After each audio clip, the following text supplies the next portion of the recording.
Assalamualaikum warahmatullahi wabarakatuh. Di video kali ini saya akan menjelaskan dan melakukan uji coba mengenai data manipulation language atau biasa disebut DML.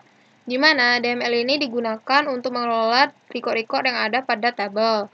Perbedaan antara DDL dan DML adalah di mana DDL digunakan untuk mengelola objek database, tabel, view, trigger, dan store prosedur. Sedangkan DML ini digunakan untuk mengelola record-record atau data pada tabel.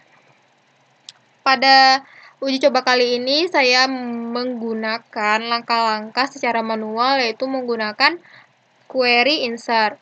Di mana untuk memulai melakukan uji cobanya, kita membuka CMD terlebih dahulu. Di sini saya sudah melakukan percobaan sebelumnya, di mana kita masuk dulu ke dalam CMD client pada MySQL dengan memasukkan password. Sesudah itu, kita membuat suatu database baru dengan nama Dila dengan perintah create database Dila. Apabila berhasil, kita akan melihat dengan cara show database, dan database Dila sudah terbuat. Selanjutnya, saya akan menggunakan database tadi, yaitu dengan menggunakan perintah use Dila. Di mana pada database Dila, saya akan membuat suatu tabel baru dengan nama data pegawai, yaitu dengan cara membuat tabelnya dengan perintah create table data pegawai dan menggunakan struktur name, nama, alamat, email, dan nomor telepon. Dan diakhiri dengan titik koma. Selanjutnya tekan enter. Sesudah itu, untuk memeriksa apakah tabel yang sudah saya buat tadi berhasil dibuat atau belum, di sini saya akan menggunakan perintah show tables.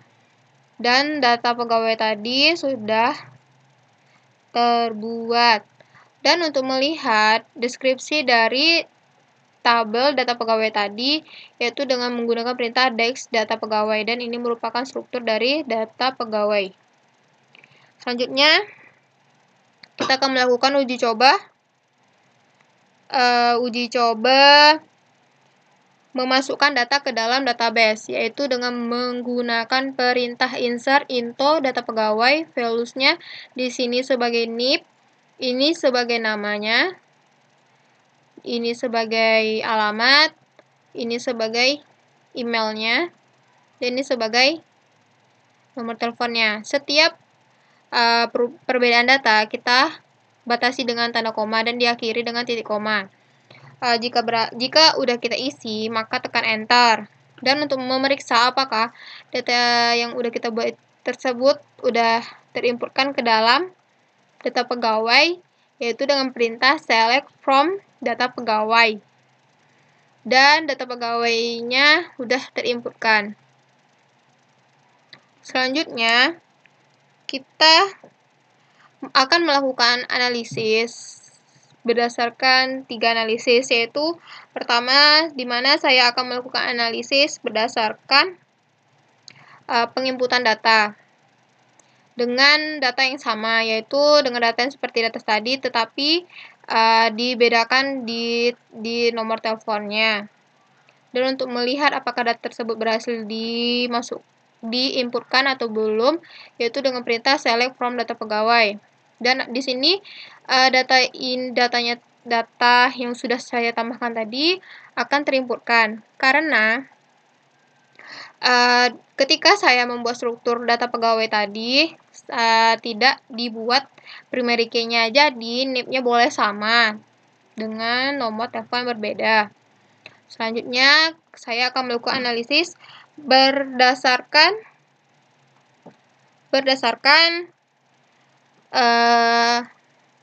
nomor telepon yang berbeda, di mana di sini nomor teleponnya terdapat ada 23 karakter, dan tekan enter, maka akan terjadi error.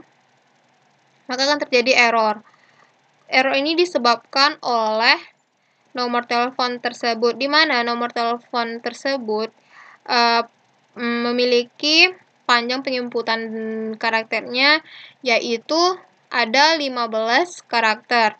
Sedangkan yang diinputkan di sini ada 23 karakter, maka datanya akan error.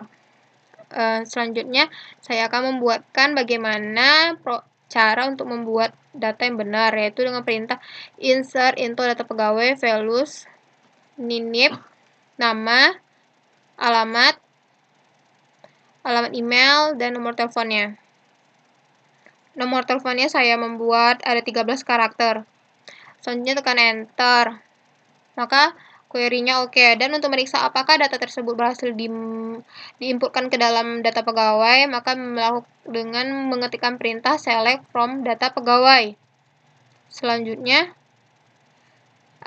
saya melakukan analisa berdasarkan contoh ini, di mana saya memasukkan data seperti di atas tadi dengan nama seperti ini, tetapi tidak diberikan tanda petik.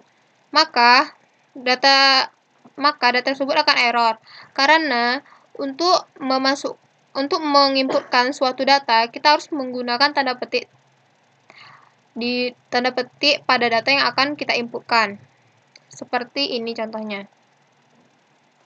Nih, kita membuat tanda petik dan menginputkan datanya. Maka untuk melihat apakah berhasil tidaknya, yaitu seperti select from data pegawai, maka data Antonio Saputra dengan nomor telepon 900 terinputkan. Selanjutnya saya akan memasukkan 2 baris data ke dalam database. Caranya yaitu insert into data pegawai values. Di sini merupakan data pertama pada data pegawai dan dibatasi dengan tanda koma. Dan saya akan membuat data baru yaitu dengan ini dan diakhiri dengan titik koma, lalu tekan enter. Jika berhasil, maka akan muncul pada data pegawainya. Maka datanya sudah berhasil diinputkan. Selanjutnya saya akan memasukkan data ke dalam database dengan menggunakan perintah insert into data pegawai NIP, nama, alamat, no telepon,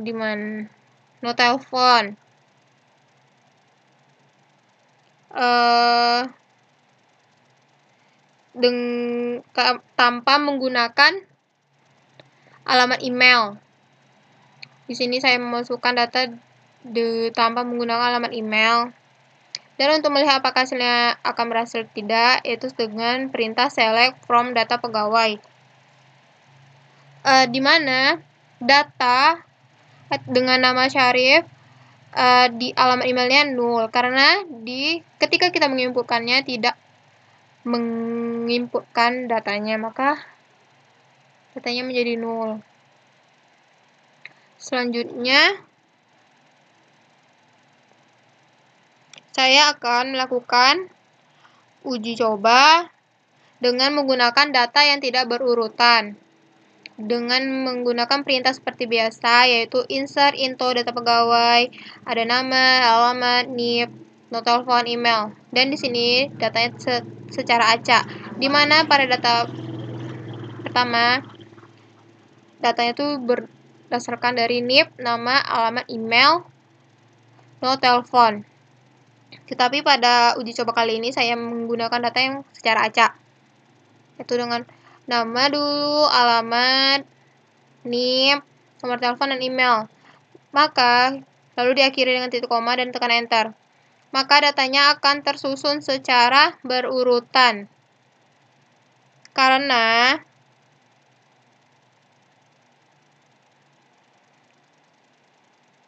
MySQL akan mengeksekusi tanpa kesalahan. Sekian penjelasan dari saya. Jika belum mengerti, mohon dimaafkan. Sekian, terima kasih. Assalamualaikum warahmatullahi wabarakatuh.